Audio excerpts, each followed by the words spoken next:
Hey guys, I want to share with you how I help my kids going from scratching, itching all at night to having no more of that and having a good night rest, no more eczema, eczema free. Hi, I'm Jenny Nguyen here. So this is how I heal my body or my kids' body or health by using food as medicine. So I want to share some of the things that, as a kid, it's when I was younger, my mom, just getting that out of the way. My mom, we came from, a poor country in Vietnam. We didn't have anything to eat, this is the reason why I ate a lot of junk food when I was younger. Because if you think about it, food is food, right? No, it's not all the food are equally the same. Some food are better than the other ones. Certain foods have more nutrients, and some food promotes more inflammation, and that actually is more damaging to the body. But as we came to Canada, when we first came to Canada, we were on welfare, and I remember one of my favorite trip was, I don't know if you could guess it, it's actually to the food bank. I know it sounds as if it's like, what, to the food bank?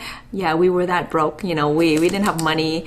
And I remember when I was a kid, each time when we go to the food bank, we would get like 2 bagfuls of all these food. And I was like, that was like hitting the gold mine for me, because as a kid coming from a country where, I've been living in poverty, I couldn't even get a banana to eat. I'm always hungry.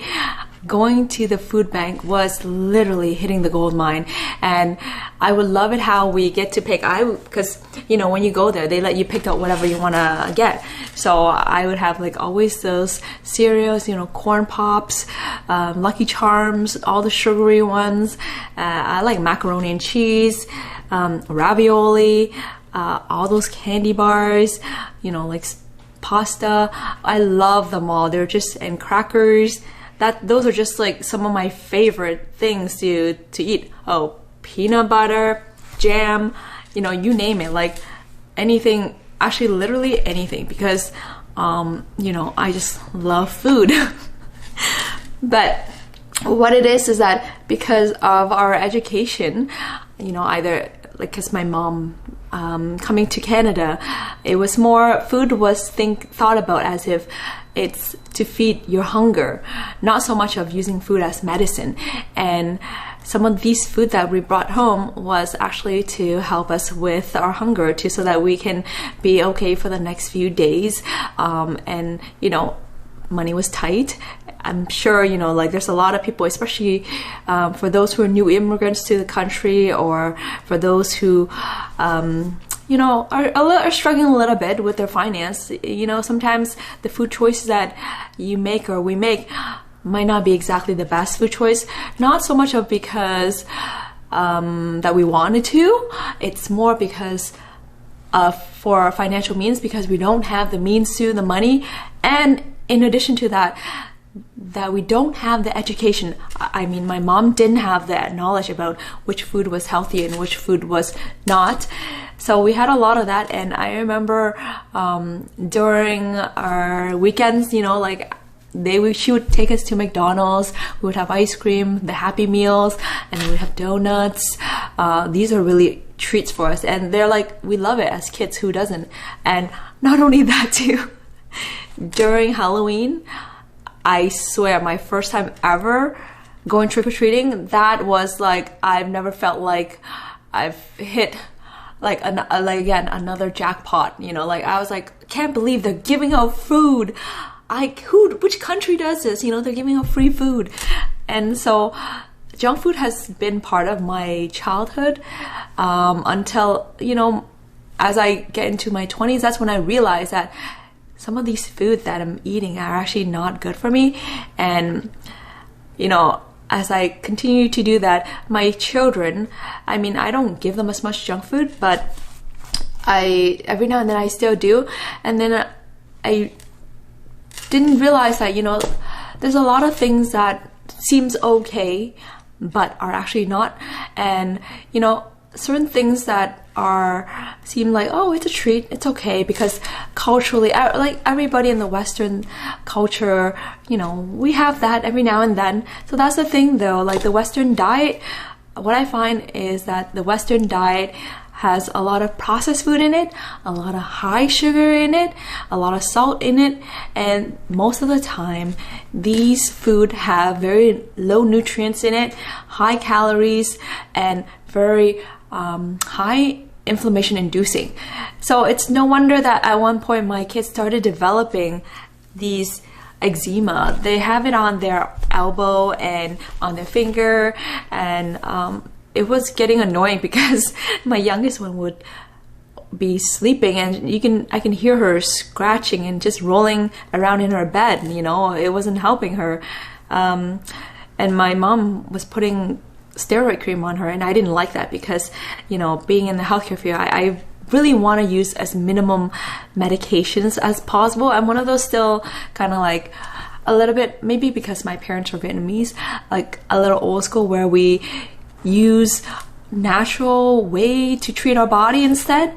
And that's why I want to share like some of the things that, you know, that's in our diet. We can actually really use food as our medicine and treat some of the ailments that will help us, rather than putting a band-aid on and then having to, you know, treat it with another medication to cover the side effects of that first medication that we're using. And what I noticed was that with some of the food that I had to cut down, it made a significant difference. So like, you know, I just want to share like some of the processed food and some of the added sugar that we eat that we might think it's like, oh, it's a treat, right? But in our Western culture, a lot of the diet, a lot of the intake that we put in, we overeat high processed food. We overeat in high sugar, added sugar to our diet. I mean, the World Health Organization said to actually limit the dietary intake of sugar to 24 to 26 grams. So that's about equivalent to 6 teaspoons of sugar per day. So they actually cut it down lower. I mean, the Canada's Food Guide, they said like it's okay about like 40, 45 roughly. So that's more like about 12, close to 12 teaspoons. But the World Health Organization are more strict because of, they noticed that there's an increased rise in diabetes in worldwide. So they decided to actually say that, you know what, cut down your added sugar to 24, 25 grams a day instead. So that way it will help prevent diabetes. And so what have I cut out that has helped with my kids' eczema was that some of the things you'd be surprised too, that the things I cut out. And I've been doing this for, I think it's been almost 5 months now. So, and it's really made a big difference in terms of their health, my health as well too. So the things that I've actually cut out that are high sugar, processed sugar food are literally like, okay, so crackers, candies, chocolate, ice cream, cupcakes, bakery item at this Lebanese store. There are all those baklava. They're so good. They're full of high syrup. It's delicious, right? Ice cream, bubble tea, yogurt, certain types of bread. What else? Like they hardly eat donuts, chips, and yeah. Oh, also orange juice. Yeah, orange juice, and literally almost everything that is packaged and processed. So if it's not in its whole form. And one thing I want to share with you is this. I mean, like, it's really funny how people often associate having source of calcium with milk or dairy product. But the problem with that is that, like, literally almost 90% of, you know, Asians have some kind of a lactose intolerant, lactose sensitive to the dairy product because we don't have that certain enzyme. And it's really funny how, you know, like people are taking, even like Indians, like they have a lot of milk and dairy product in their diet. So, but I mean, it doesn't help. And a lot of times I do see a lot of Indians coming in and they're complaining of abdomen pains and all this stuff. So what I noticed that with the dairy, I got rid of it completely. Like I used to give them yogurt and, you know, even the sugar-free or sugar-less yogurt, and thinking that, you know, hey, sure, you know, like it's okay. But the sugar content, the added sugar on it is high. So like higher than they actually really need it, especially for the kids. So it's been, like I said, 5 months. So instead of having like a lot of eczema on her elbow, around the elbow and her finger, my youngest one, it's gone. The one on the elbow is gone. She actually has only like a little bit on her finger, and my older one, she used to have eczema around her, close to her elbow as well too, and on her hand. So now hers is completely gone. So it does make a big difference. And I know as a mother, you know, like we want to do the best for our kids and make sure that they stay healthy.